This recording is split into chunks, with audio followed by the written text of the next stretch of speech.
नमस्कार, मैं विवेक Bhatt. The success story में आपका स्वागत है। सपने तो हर कोई देखता है, लेकिन बहुत कम लोगों को ही सफलता नसीब होती है, क्योंकि सपने देखने से काम नहीं बनता। सपने पूरे करने के लिए साहस, अथक मेहनत और उसके साथ लगन की भी जरूरत होती है। और आज के हमारे मेहमान इसी का एक उदाहरण है। हम बात करेंगे ZBlue के CMD मिस्टर जितेंद्र चौहान से। जितेंद्र जी, स्वागत है हमारी इस खास पेशकश में। Thank you.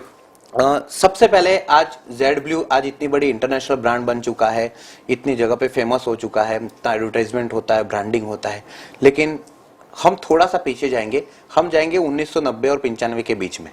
हम वहां से शुरुआत करना चाहेंगे कि कैसे आपने ये सफलता की सीढ़ी चढ़ना शुरू किया। पहला थॉट कब आया?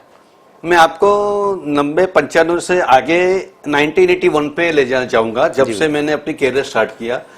कॉलेज खत्म करने के बाद 81 में एक छोटा सा शॉप चालू किया हमने, 250 स्क्वायर फुट का, जहां हम फैब्रिक और टेलरिंग करते थे।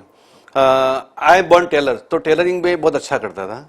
तो वो दुकान से स्टार्ट किया। तभी ऐसा था कि सभी कस्टमर का मेजरमेंट मुझे लेना, आप आए तो उसको कपड़ा भी मुझे ही बताना, कटिंग भी मुझे करना। ऐसे 81 में स्टार्ट किया और डे बाय डे हमारा फिटिंग अच्छा था।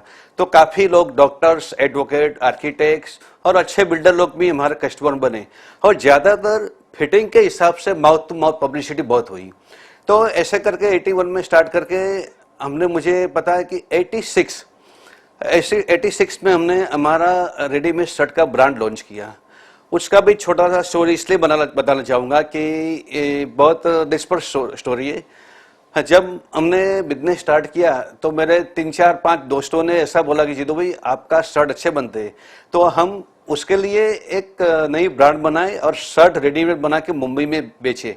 हमारे पास मुंबई में अच्छा सोर्सिंग है और आपका खाली वर्किंग पार्टनर रहेगा, आपको पैसे इन्वेस्ट नहीं करने हैं।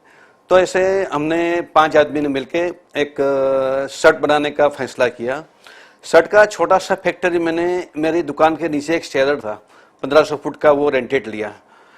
उसके बाद बहुत अच्छा मास्टर में बाहर से जो लिबर्टी के शर्ट बनाता था, 10 कारीगर सेट किए और बहुत अच्छे शर्ट बना के मुंबई पार्सल करते गए। हालांकि बिजनेस करने का सब उनके हाथ में था, मगर 6-8 महीने हमने देखा माल गया, पैसा नहीं आ रहा था। और 12 महीने बाद उन्होंने, दोस्तों ने बताया कि जीतू भाई यार, ये तो वर्केबल नहीं हो रहा है, हमें शर्ट वापस मंगाने पड़ेंगे, पैसे नहीं आ रहे, तो हम इसको बंद करेंगे। तो हमने सोचा ठीक है, बंद करते हैं, क्योंकि अगर वो 5 आदमी नहीं चाहते तो मेरा तो बिजनेस, मेरा टेलरिंग और फैब्रिक चल रहा था अच्छा। तो उन्होंने मुंबई से सभी शर्ट वापस मंगाए, यहाँ पर हमने कहीं सेल में बेच भी दिए। मेरे लिए प्रश्न ये था, आपको बताऊं विवेक जी, कि मैंने फैक्ट्री चालू किया था, 10 आदमी थे, मास्टर थे, इतना एस्टेब्लिशमेंट। तो मैंने सोचा अब मैं क्या करूं, इसको बंद करूं कि क्या करूं। तो बाय ग्रेस ऑफ गॉड ऐसा सोचा कि मैं खुद अपनी ब्रांड क्यों ना स्टार्ट करूं। तो हमने वही 10 दिन से मैंने खुद के शर्ट बनाना स्टार्ट किया। ये मैं इसलिए बताना चाहूंगा कि अगर मैंने वहां हार मान ली होती कि नहीं चलता, तो ठीक है, I am comfortable with tailoring and fabric, मगर मैंने सोचा मैं अपना ब्रांड चालू करूं। तो 86 में फिर मैंने अपना खुद का एक 1000 फुट का नया स्टोर चालू किया। उस टाइम यहाँ पे और भी अच्छे टेलर थे, जो कई लोग ऐसे थे जो सूट बनाने के लिए हमेशा हमारे पास नहीं आते थे। बोले पैंट शर्ट के लिए सुप्रीमो में अच्छा, जीतू भाई के पास सूट वो अच्छा नहीं बना पाएंगे। और आज आपको बताओ, आज उल्टा हो गया है। आज पैंट शर्ट लोग कहीं और बना लेते हैं, मगर सूट के लिए दे प्रीफर ZBlue। ऐसे करते करते हमारे 95 में हमने ZBlue लॉन्च किया। हमारे अच्छे कस्टमर थे मिस्टर NG पटेल, जो परिसीमा कॉम्प्लेक्स के डेवलपर थे, वो हमारे कस्टमर थे। उन्होंने सपोर्ट किया और हमने वहाँ दुकान रखा। 95 में जब हमने 2800 फुट का एक ZBlue शॉप स्टार्ट किया, तो माहौल हमने बाद में बच गया था कि ये लड़का क्या इतना बड़ा शोरूम कर रहा है, और फर्नीचर भी बहुत अच्छा बनाया था। पहले से शौक था कि गो फॉर द बेस्ट, इतना अच्छा फर्नीचर बनाया था, मगर इट्स पिकअप बहुत अच्छा 95 से चलने लगा और आज हम यहाँ है। ये तो बहुत बड़ी बात है। सबसे पहले आपने मुझे बताया कि एक आपने मेहनत तो की, साथ में एक साहस दिखाया कि भले शर्ट सारे वापस आ जाएंगे, तो वहां पे आपने हार नहीं मानी और उसी की वजह से कि आज आपकी जीत हुई है। एक बड़ा ही अजीब लगता है कि आपने पिक पॉइंट से शुरू किया, फिर आप सुप्रीमो पे आए, फिर आपने 95 में जेड ब्लू का नाम। अब जेड ब्लू नाम से ऐसा लगता है कि बहुत बड़ा इंटरनेशनल ब्रांड है, तो ये जेड ब्लू का नाम आपके बहुत दिमाग में बहुत कहां से बहुत आया? अच्छा सवाल है आपका। कई लोग पूछते हैं आपको। जब हमने सोचा कि मुझे एक सीजी रोड पे स्टोर बुक किया मैंने, और वो जब चालू करना था, तो मेरे मित्र आर्किटेक्ट है एक mister Nilendra Shah, very senior architect, उनको मैंने बोला कि अपना जो नया शोरूम बना रहे, उसके लिए मुझे एक ऐसा आदमी दो जो स्टोर का अच्छा नाम दे सके। एक हफ्ते के बाद वो एक व्यक्ति को लेके मेरे पास आए और मुझे पहचान कर रहे कि जीतू भाई, he is mister Subrato Bhowmik, he is my friend और he is creative director in Mudra. वो मेरे दोस्त है, इसलिए आपका काम करेंगे। मैंने उनको दो बात बताया था कि मुझे नाम कैसा चाहिए। हम दो भाई है इस बिजनेस के अंदर, my name is Jitendra and brother is Bipin. मैंने उनको बताया कि नाम ऐसा दीजिए जे और बी आना चाहिए, राइट। एंड देन एक खास उनको बताया था हमने कि नाम ऐसा दीजिए को सालों बाद इंटरनेशनल लेवल पे स्टैंड हो सके। ये मेरी दो उनको फरमाइश थी कि ऐसा करिए आप। तो उन्होंने बताया जीतू भाई, आप प्रीमियम लोगों के लिए काम करते हैं, आप you are not for mass. तो जेड इज प्रेशियस स्टोन, तो ग्रीन कलर का स्टोन चाइनीज होता है, ग्रीन कलर का वो स्टोन प्रेशियस होता है, तो प्रीमियमनेस बता रहा है। और blue is men's colour, you are dealing is only men's, तो पुरुष का कलर ब्लू है और आप प्रीमियम में है, because of Z blue is premium men's wear. तो नेम इट सेल्फ ऐसा लगा और मुझे चेता था ऐसा इंग्लिश नेम दिया। शुरुआत में विवेक जी ऐसा हो रहा था कि कई अच्छे अच्छे लोग जाड़े ब्लू करते थे। तो हमने क्या किया, हमने होर्डिंग्स वगैरह में गुजराती में भी स्टार्ट किया लिखना कि जेड ब्लू। तो डे बाय डे लोगों को कंटेस्ट हो गया पूरा नाम, तो इस ऐसे जेड ब्लू का नाम ऐसा ही हुआ। जैसा जेड ब्लू का हुआ है वैसा अगर आपकी एडवर्टाइजमेंट देखी जाए जी। तो आपके जो मॉडल्स वगैरह रहते हैं वो भी फॉरेनर्स ज्यादा दिखते हैं। Yes. तो इसके पीछे क्या स्ट्रेटेजी है? इसमें thanks to my agency, you know हमारी एजेंसी, जैसे आपको बताऊं कि हमने 96 में मुद्रा को हायर किया था, जब कोई सोच भी नहीं सकता कि इतनी छोटी कंपनी जेड ब्लू अभी भी स्टोर खुला है। मुझे पहले से ऐसा है कि अगर नाम बनाना है तो you have to invest in branding. तो 96 से हमारा होर्डिंग अहमदाबाद में लग रहे हैं, तो स्टिल आप देखेंगे तो 3-4 होर्डिंग रेगुलर रहते हैं। आपकी एडवर्टाइजमेंट हमने देखी है, बहुत ही ज्यादा क्रिएटिवनेस रहती है। कुछ भी ऐसी चीज रहती है जो एकदम एबनॉर्मल हो और उससे आप दिखाते हैं कि दिस इज जेड ब्लू, तो लोगों के साथ बहुत ज्यादा अट्रैक्ट करती है। यू नो आज लोगों की याददाश्त वैसे तो कम है। अगर हम सेल की भी ऐड करते हैं तो you know our caption is big लूट। हमने एक बिग लूट को ब्रांडिंग किया है। हम ऐसा नहीं लिखते sale 50% off, we like big loot, और उसके साथ साथ कॉन्सेप्ट और देते हैं, वो लोगों को याद रहता है। खाली सेल ऐसा लिख के लोगों को क्या याद रहेगा? तो हम ये सोचते हैं कि पीपल विल रिकलेक्ट जब भी, और लोग आज ऐसा हो गया अहमदाबाद में कि लोग देखते हैं कि अभी क्या नया आएगा, क्या नया आएगा। और मुझे बहुत कॉम्प्लीमेंट भी मिलते हैं हमारे ऐड के बारे में। और इससे क्या होता है कि हम ज्यादा टाइट रहते हैं कि कोई कमजोर चीज नहीं होनी चाहिए, यू नो आगे आज हाँ चाहे उससे कुछ अच्छा ही करना चाहते हैं। तो हमारे लिए तो क्रिटिकल है कि भाई कोई कमजोर चीज अभी नहीं देना चाहते। आपकी लाइफ एकदम धीरे धीरे एक एक स्टेप आप बढ़ते गए और आप आगे आगे गए। आपके लाइफ की कोई की स्ट्रेंथ जो आपके सिद्धांत हो, असूल हो, जो आपके पेरेंट्स से आपको मिले हो या आपके भाई से आपको मिला हो कि ये चीजों को कभी नहीं भूलना है, ये चीजें तो हमेशा याद रखनी है, ये बताइए। Very nice. देखो मेरे गुरु मेरे बड़े भाई है जिन्होंने मुझे कटिंग सिखाया, स्टिचिंग सिखाया। मैंने अपने जीवन में शर्ट स्टिचिंग किए है, गाज का मशीन ऑपरेट किया है, पूरी नाइट कटिंग किया है शर्ट का, because of this I know what is the quality. ये हमारे इनबिल्ट में ये है। तो ये मेरे गुरु तो बड़े भाई मेरे हैं। और आपकी बात सही है कि माता के पिता के संस्कार ये है कि हार्ड वर्किंग एंड ऑनेस्टी। वैसे मुझे याद है कि हमारा बचपन बहुत ही पॉवर्टी में गया है, उसका जिक्र नहीं करेंगे, मगर बचपन से ही अच्छे संस्कार मिले। माता ने कभी किसी का बुरा नहीं करना है, और कस्टमर को कुछ भी हम देना चाहते हैं तो वैल्यू फॉर मनी, ये हमारा उसूल है। हमारे पास आज कोई भी स्टाफ है तो आई ट्रीट स्टाफ इक्वल, मेरे लिए सब बराबर है। ये सबसे जो जेटब्लू का मैं आपको बताऊं, यहाँ तक पहुंचने के बहुत सारे वजह है। कोई समझते हैं कि यार जेटब्लू यार एक अहमदाबाद का रिटेलर, ये लाइन में इतना कोई नहीं पहुंच सकता है विदाउट मनी, आज पेंटालून लाइफस्टाइल वगैरह की बात कर रहे होते हैं, ह्यूज मनी, मगर हमने धीरे धीरे करके यहाँ तक पहुंचे। इसके सामने हमारे उसूल, हमारा आदर्श, हमारी ऑनेस्टी, ये सब काम में आइए। एक बात और जानना चाहेंगे कि जब आपने 80s और 95 में जब आपने ये पूरा स्टोर चालू किया, उस वक्त ट्रेंड रेडीमेड का नहीं था, राइट। और उस टाइम पे लोग सिलवाते थे। मुझे आज भी याद है, बेल बॉटम बहुत का शर्ट निकालते हैं, अमिताभ बच्चन क्या पहनता है, उस टाइम पे ज्यादा लोग ध्यान देते थे।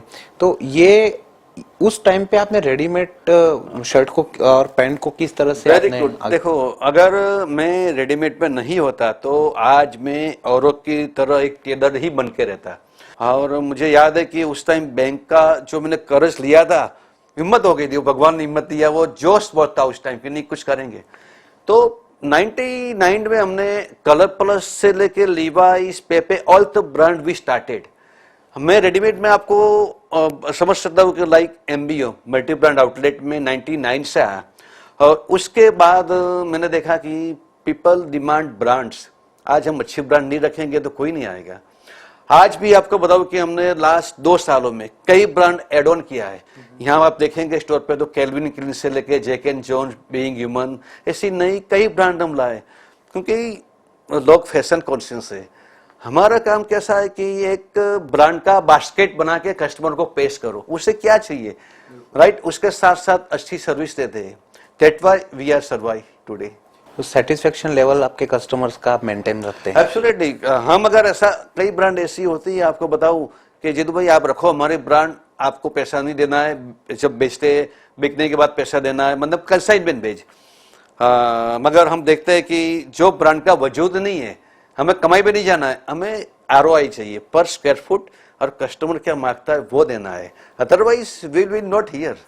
यही वजह है कि आज आपके जो कस्टमर्स हैं, भले वो अडानी हो या मोदी कुर्ता आपका बड़ा फेमस हो गया, इसके पीछे की वो कहानी है? साहब, मोदी साहब आपको बताओ कि आज नहीं, जब हमारा पुराना स्टोर था 17-18 साल पहले से आ रहा है, जब वो संघ में थे तब से हमारे कपड़े बनवाते हैं। और तो मोदी कुर्ता इंट्रोड्यूस उन्होंने किया, और हमने कुछ साल पहले उनसे परमिशन लिया था कि सर हम जो हाफ स्लीव का कुर्ता बनाते हैं आपके लिए, उसको हम लेबल करना चाहते हैं लाइक मोदी कुर्ता, तो हम कर सकते हैं? तो ही सेड यस, आप कर सकते हैं। तो जो हाफ कुर्ता हमारा है उसका हमने मोदी कुर्ता लेबल से हम बेचते हैं आज, तो वो भी ज्यादा फेमस हो गया। यस। एक और चीज जानना चाहेंगे कि आज मल्टीनेशनल कंपनीज बहुत सारी आ रही हैं, फैशन के अंदर ट्रेंड्स बदलते रहते हैं। आज वेस्ट साइड है, लाइफस्टाइल है, पेंटालून्स है, आप इनसे कम्पीट कैसे करते हैं? कोई स्ट्रेटेजी आपने रखी है? 2001 में पेंटालून स्टोर खोला पहला, तब हमें थोड़ा फियर हुआ था कि पेंटालून खुला, इतना बड़ा 30,000 स्क्वायर फुट का स्टोर, फियर हुआ था। मगर हमने देखा 6 महीने कस्टमर वहाँ टर्न भी हुए, 6 महीने में वापस बिजनेस हमारा रिकवर हो गया। कस्टमर को तो सर्विस मिलती थी जो हम दे रहे हैं, और साथ साथ जो ब्रांड दे रहे हैं, वो दो का कॉम्बिनेशन वो रंग ला है। आज आप सुपर शॉप में जाएंगे कहीं, या लाइफस्टाइल में जाएंगे, या वेस्ट साइड में जाएंगे, और जेटू में आएंगे, यू फील डिफरेंट। एक और चीज हम जानना चाहेंगे कि आज इतना बड़ा स्टोर है आपका, इतने आपके प्रीमियम क्लास के लोग आपके पास में आते हैं, एमएनसीज के आप साथ में आप कंपटीशन कर रहे हैं, लेकिन फैशन एक ऐसा इंडस्ट्री है जहां पे रातों रात चीजें चेंज हो जाती हैं, कंसिस्टेंसी मेंटेन करनी पड़ती है आपको। तो फैशन मतलब आज एक शर्ट इस तरह का चल रहा है, कल उठ के कुछ नया शर्ट आ जाता है मार्केट में, उसको आप कैसे मेंटेन करते हो? इतना जल्दी चेंजेस कर पाते हैं या कोई रिसर्च की इसमें टीम क्या चलती होता है, आज ब्रांड अवेयरनेस है। जो 3 साल पहले ब्रांड अवेयरनेस, ब्रांड चलती थी, आज नहीं चलती है। तो हम क्या करते हैं कि हम देखते हैं कि कौन सी ब्रांड 1-2 साल में डाउन हो रही है, उसका टर्नओवर नहीं आ रहा है, और कौन सी ब्रांड अप है, तो वी चेंज द ब्रांड। आज ऐसा नहीं है कि तो हम 10 साल पहले बेचते थे वही ब्रांड आज बेच रहे हैं। फैशन के साथ जो ब्रांड फैशन देती है, हमें लगता है कि डिमांडेबल है। और हम लोग भी इतना घूमते हैं, हमें पता है, हम 6 महीने 1 साल पहले बाहर जाके देखते हैं क्या आने वाला क्या नहीं, तो ब्रांड से हम वो चीज लेते हैं। और दूसरा, हमारा जेटब्लू का एक यूएसपी वो भी है कि सब ब्रांड सब कुछ बनाती है। जैसे हम कलर प्लस रखते हैं, कि जैक एंड जोन्स रखते हैं, कि लीवाइस रखते हैं, इंडियन टेलर रखते हैं, उसमें से भी हमारे इतने साल का तजुर्बा है, उसमें हम क्या फिट लोग मांगते हैं, गुजरात में क्या चलता है, हैदराबाद में क्या चलता है, सूरत का क्या टेस्ट है, वो हिसाब से हम बाइंग करते हैं। तो कस्टमर को सेटिस्फेक्शन होता है। ऐसा भी कभी कभी होता है कि ब्रांड के स्टोर में सेल कम होता है और हमारे वहाँ सेल ज्यादा होता है, क्या हालांकि हमारे वहाँ स्टॉक कम होने के बावजूद। It is of selection of merchandise. जो नई स्टाइल्स आ जाती हैं, जैसे कि दूल्हा कलेक्शन आपका फेमस है, तो उस टाइप पे नए तरह के कुर्ते आ जाते हैं, नए तरह के पजामे आप इंट्रोड्यूस करते हैं, तो ये आपकी कोई रिसर्च की टीम है जो कि लगातार देखते रहती है कि किस तरह से नए नए डिजाइन बनाई जाए? ना, we have in house design studio. और हमारे यंगर ब्रदर सन इस उसने निप से पूरा ग्रेजुएशन किया है और स्कूल ऑफ लंदन से उसने डिप्लोमा किया है, और he is head of the design. तो डिजाइन हम लोग क्रिएशन करते हैं, उसके बाद टीम बैठती है कि ये चलेगा नहीं चलेगा, और साथ साथ हम इंडिया के 5-6 ब्रांड और भी रखते हैं, वो लोग भी क्या बनाते हैं वो हम देखते हैं। हमारा ऐसा नहीं है कि हम जेटब्लू में सिर्फ अपना ही बेचे, हमारा, मैंने जैसे पहले बताया कि एक अच्छा सा बास्केट बना के पेश करना है। तो डिजाइन के बारे में और लोग भी क्या बनाते हैं, इंस्पिरेशन लेते हैं कि अच्छा किसी का चीज पसंद आया हमें, मगर उसमें लगता है कि इसमें इससे ये ज्यादा अच्छा लगता है, तो भी हम हमारे प्रोडक्ट में उसका चेंज करके वैसा भी बनाते हैं। मतलब डिजाइनिंग के लिए आज इतने सारे डिजाइनर है, वेबसाइट खोली होती है तो पता चलता है, मगर एक चीज है कि हर एक प्रांत में टेस्ट अलग अलग है, तो वो हिसाब से हमें बहुत चौकन्ना रहना पड़ता है, जहां वो चीज चलती है वही बनानी पड़ती है। अपने स्टाफ को मॉनिटर करते रहते हैं बार बार कि किस तरह की सर्विस वो देते रहते हैं, या किस तरह का कपड़ा आपके पास में आ रहा है, किस तरह की डिजाइन बन के आ रही है, तो आप स्वयं भी कस्टमर सेटिस्फेक्शन को चेक करते हैं? एब्सोल्युटली ऐसा है कि स्टाफ को तो हम हालांकि एएबी में भी ट्रेनिंग देते हैं, और मैं ज्यादातर माई सेल्फ अपना एक्सपीरियंस शेयर करता हूँ। देखो, स्टाफ ज्यादा घूमता नहीं है, और हम लोग इतना घूमते, इतना बाहर जाते हैं, तो we know what is service, क्या सर्विस। तो कभी कभी मैं ऐसे एग्जाम्पल स्टाफ के साथ शेयर करता हूँ, तो स्टाफ ऐसे देखते रहता है कि यस, कि ऐसा सर्विस होना चाहिए। और मोटिवेशनल हम बाहर से स्पीकर बुला के स्टाफ को ट्रेनिंग देते हैं। जो यंग एंटरप्रेन्योर है गुजरात में, हर उद्योग साहसिकता है, हर आदमी चाहता है कि मेरा खुद का बिजनेस हो, क्या चीजें उसको ध्यान में रखनी चाहिए, और उनके लिए आपका क्या संदेश है कि अगर खुद का बिजनेस चालू करना है, एंटरप्रेन्योर बनना है, लेकिन इन चीजों को ध्यान में रखेकर? देखो, जहां तक मेरा तजुर्बा, मैंने रिटेल में बहुत लोग देखे हैं, बहुत लोगों ने राइज किया, एकदम फटाक से राइज किया, नीचे आ गए। मैं ये कहना चाहूंगा कि सबसे पहले तो आप आज पेड़ आपने बोया है तो इमीडिएट फल नहीं आने वाले, तो शॉर्ट टर्म आप गेन मत सोचो कि ये मुझे अभी मिल जाएगा। और हार्ड वर्क के अलावा मैं समझता हूँ कि मेरी जिंदगी हमने जो देखा हुआ है, नॉट मी ओनली, मैंने कई लोगों के किस्से पढ़े हुए हैं, जो ग्रास रूट से ले ऊपर तक आए, वो सबका खुद का तजुर्बा है। और जो भी एंटरप्रेन्योर है उनको मैं इतना कहना चाहूंगा कि आप सपने देखिए, सपने के साथ अपने आप को निचोड़ लीजिए। अगर आप निचोड़ेंगे नहीं, अपने आप में डिसिप्लिन नहीं लाएंगे। मेरी लाइफ में I am only graduate, LLB start किया था, मगर बिजनेस धंधे के हिसाब से एलएलबी नहीं कर पाया। मगर मैंने बहुत सारी चीजें, I am very discipline person, मेरे घर में झगड़ा भी बीबी से होता है, you know. Then I am very punctual, timing. हमारे इंडस्ट्री में कभी आदमी लोग बोलते हैं कि देख आज जीतू भी आने वाले है, वो 11 बजे आएंगे तो तू 11 बजे आ ही जाना, ऐसे लोग मुहावरा लेते हैं। तो मैं सबको ये कहना जरूर चाहूंगा कि if you are discipline, you are punctual, you are honest, तो आपको वैसे तरक्की 20-20% ऐसे ही मिल जाने वाली। सक्सेस और फेल्योर के बीच में अंतर कैसे देखते हैं आप? जैसे कि कोई भी शुरुआत होती है, सफलता को साथ में रख के किया जाता है, लेकिन बीच में फेल्योर भी आते हैं, बहुत सारे हर्डल्स आते फेल्योर हैं। हमने भी देखी है। आज सीजी रोड पे हमने एक जेबी स्टूडियो नाम का स्टोर खोला था, पंचवटी सर्कल पे, बहुत अच्छा लोकेशन था, मगर हमने एक ही साल में बंद कर दिया। अहमदाबाद में होने के बावजूद, ये बात आपको 6 साल पहले की बता रहा हूँ, खोला तो लगा था कि यार पंचवटी 6 रोड है, इतना अच्छा एरिया है, मगर क्या था, वो वहाँ ट्रैफिक पासिंग हो रहा था, कोई स्टॉप नहीं था। हमने इमीडिएट जो स्टोर बंद किया।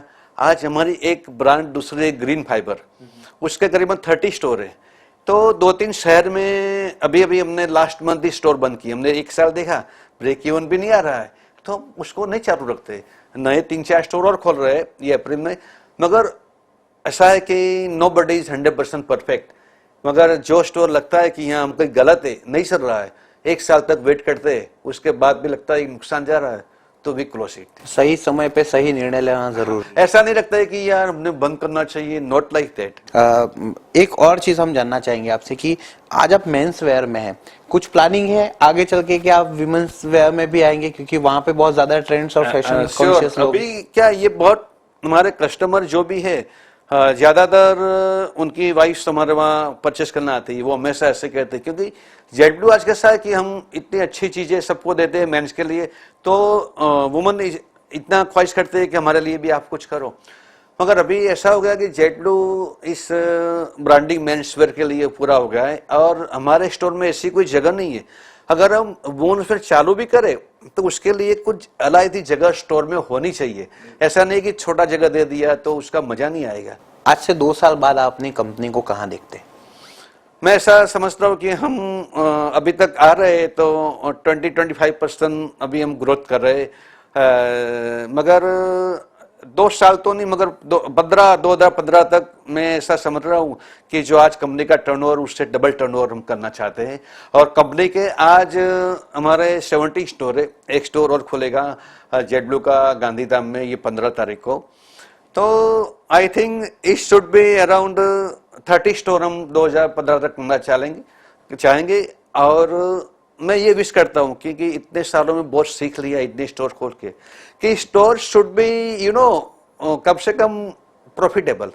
अगर हमारे इतने स्टोर है, कभी ऐसा भी होता है कि 2-3 स्टोर प्रॉफिट नहीं भी करते, ब्रेक इवन भी नहीं आता है, तो हम सीखे। इससे हम ये सीखते हैं कि नया स्टोर करेंगे तो उसका थोड़ा ज्यादा रिसर्च करके वो प्रॉफिटेबल स्टोर बने। आउटसाइड गुजरात आपके कहाँ पे स्टोर्स? आउटसाइड गुजरात हमारा हैदराबाद, रायपुर, नागपुर, उदयपुर और इंदौर में है। और हैदराबाद का store is our biggest store, it is 17,000 square foot. और आप समझ लो कि हैदराबाद का वो one of the largest and best menswear store है। Yes, it is proud for Gujarati. वहाँ लोग सही में मुंह में उंगली डालकर कि ये गुजराती लड़के ने आके इतना बड़ा स्टोर यहाँ खोला। बट हैदराबाद स्टोर करने के बाद 1.5 साल हुआ, उसके स्टोर करने के बाद पूरे इंडिया में हमें बहुत अच्छा पुशअप मिला, लोग जानने लगे कि there is Jade Blue something. अच्छा, एक और चीज हम जानना चाहेंगे कि आपके इंडस्ट्री में जो सेल का फंडा आपने बताया, वो कितना वर्क करता है? एक के ऊपर एक फ्री वाला, या सपोज 50% ऑफ वाला, या धमाकेदार ऑफर, ये वर्क करता है? ये आपकी बात बहुत सही है, इसमें हमें बहुत परेशानी है। आज जो भी ब्रांड है 50% फ्लैट में बेचती है ना, उसका असर हमारे बिजनेस पे आ रहा है। तो हमने लास्ट टाइम भी एक हमारी ऐसे ही फॉरम हुई थी, हमने सबको रिक्वेस्ट किया कि आप इतना डिस्काउंट मत दो। क्या हो रहा है आपको बताओ कि डिमांड से ज्यादा सप्लाई है, तभी लोग को 50% में बेचना पड़ता था। आज देखो, आज से 5 साल पहले ऐसा नहीं था। डिस्काउंट पीरियड आता तो वो भी 15-20 दिन के लिए डिस्काउंट, 40% बहुत हो गया। मगर इतना सप्लाई, इतनी ब्रांड आ रही है और उनके टारगेट्स होते हैं, और आई थिंक 50% डिस्काउंट देने के बाद वो भी क्या कमाते हैं, मगर उसका इफेक्ट हम पे आ रहा है। तो हम ब्रांड से बात करते, लेट्स से कि ऐसा मार्केट बने कि हम ये समझते हैं कि अगर हमारा माल 75% सेल थ्रू, मतलब रेगुलर रेट में बिके, और 25% सेल में बिके, that is very comfortable. But आजकल कई ऐसी ब्रांड है कि जो उनका 50% माल सेल में ही बिकता है. It is very dangerous for the retail business I think. Advertising और ब्रांडिंग की जरूरत तो हर किसी बिजनेस में है, आपने भी किया है, लेकिन कैसे, कितना और कब करना है, ये इसके ऊपर आप कुछ. क्योंकि अभी एडवर्टाइजिंग ज्यादा कॉस्टली भी हो गई, राइट. तो हम लोग पहले क्या करते थे, 12 महीना करते रहते थे. अभी हमने सर्टन शहर में ऐसा किया कि 12 महीने में से जहाँ सीजन का टाइम है 6 महीना उसी टाइम करे और थोड़ा ब्लास्टिंग करे. आज लोगों की मेमोरी में रहना जरूरी है, क्योंकि इतनी ब्रांड्स आ रही है, लोग बहुत जल्दी भूल जाते हैं कि जेट ब्लू है कि नहीं है.